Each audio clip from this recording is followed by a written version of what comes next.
All right, we've covered a lot of topics throughout these clips. And we've talked about treatments, and we've talked about medications. So I'm going to lead off with this one, and I'm going to ask you, if you're on pharmaceuticals of any nature, do you as an individual have the capability to open that capsule or crush that pill and know exactly what the different derivatives are that make up that medication, that processed crap? No, generally most of us don't. You know, we're not chemists, we're not lab techs or whatever the case may be to be able to sit down and identify, oh, that's this chemical and that's this chemical and this is going to do this to me and this is going to do this to me and blah, blah, blah, right? I'm getting to a point with this, trust me. What I'm speaking of now and what I'm going to speak to you about is an all-natural remedy, one that I've found because I don't take any kind of pharmaceuticals. I barely even take ibuprofen anymore. I deal with my pain, but I also manage it with what I'm about to speak about. That's medical cannabis, folks. It's all natural. It comes from the ground. It's not processed beyond being harvested. You water it, it grows, you pick it, and you smoke it. Now, with that said, the way I use it for my treatments, there is a bit of a breakdown process for it, right? I smoke whatever strain is appropriate to help slow down my head, okay? And it works phenomenally. I'll go ahead and I'll boil it down sometimes and I'll make some butter or something of that nature, maybe some oils, to make an edible out of it. Why would I make an edible out of it? Well, just like different kinds of medications, it goes through your system differently, right? So I'm able to smoke and it helps my head. I'm able to eat it and it helps my body immensely. It takes away the muscle fatigue, the ache, the pain, the joint pain, whatever's going on with whatever injuries that I had going on before. You know, it dulls it down and brings it to a manageable level. You know, I'm sitting here right now talking to you, and on a 1 to 10 scale, I'm probably at about, 6.5. Between the shoulder, the back, the knees, you know. My head today isn't too horribly bad. I'm not pinging very much. So I don't really have any need to go ahead and take out anything. I'm not a pothead. I use it in a medicinal capacity, and that's important, you know, and that's an avenue of approach, again, getting away from that cookie cutter approach, right? Asymmetrical, fluid. We should be able to find out what works best for us and actually use it. And when it's all natural, and to have everybody come up against it and say, oh my God, you can't do that. It's not reefer madness like back in the day, folks. It's totally different than your parents. Yeah, it's potent. It's come a long, long way, but that's good, right? Because then there's less consumption in order to do it. One thing I will warn you of is strain burnout, I'll call it.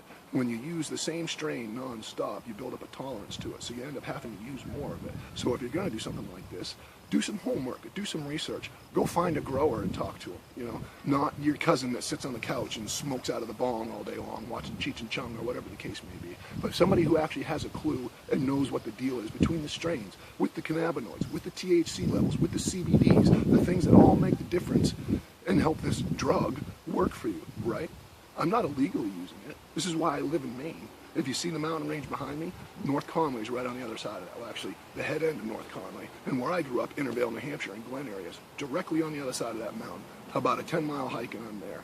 15-minute drive and I'm out there. However, I'm forced to live in Maine because New Hampshire, well, now they've adopted some medical marijuana laws, but they're too stringent.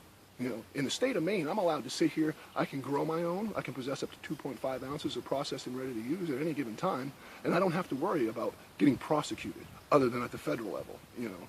That brings me back to another point. The VA always has been, they can't condone it.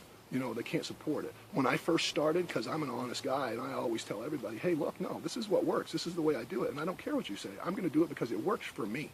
You know, this isn't about you. This is me at the moment and what works for me. And medical cannabis works wonders for me. You know, 22 medications or smoke a joint and eat a couple cookies or something a day. You know, which one are you going to choose? For me, I want the all-natural approach. I want the least amount of crap in my system to help me with whatever I'm using it for, right? So it's a viable option. It's a purposeful option. The VA no longer, you know, they still don't support it and condone it, but there was a statute put in place, as far as I understand it, where, you know, you're not going to lose your benefits because you're using medical marijuana, right? As long as you do it legally. You know, look at the benefits of it. Look at like Colorado and places like that. They have all this excess tax cash that has gone through and been used for their education, right? And they pump their schools way up. They still have a surplus, folks. What are they doing with that excess surplus? And this is all just from the taxes that are collected on this medical cannabis, right? Now they're getting ready to take care of their homeless problems. These are things that can be pushed into, you know, vet programs or whatever the case is. My point is, it's natural. It's far less harmful than half the crap that they put you on pharmaceutical-wise. So it's a viable option, and it's something that should be explored by people. I think the government should be more open to it, you know.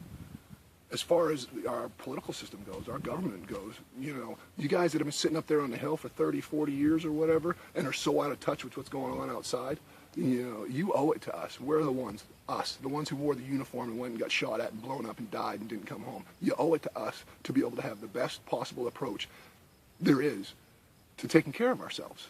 That's just the way it is, point blank. You owe it to us. You sit in those seats on that hill because of us. We allow you to do so because we are a voluntary force who are willing to go and give our life so that our country and our way of life can run the way it's supposed to. So chew on that for a bit.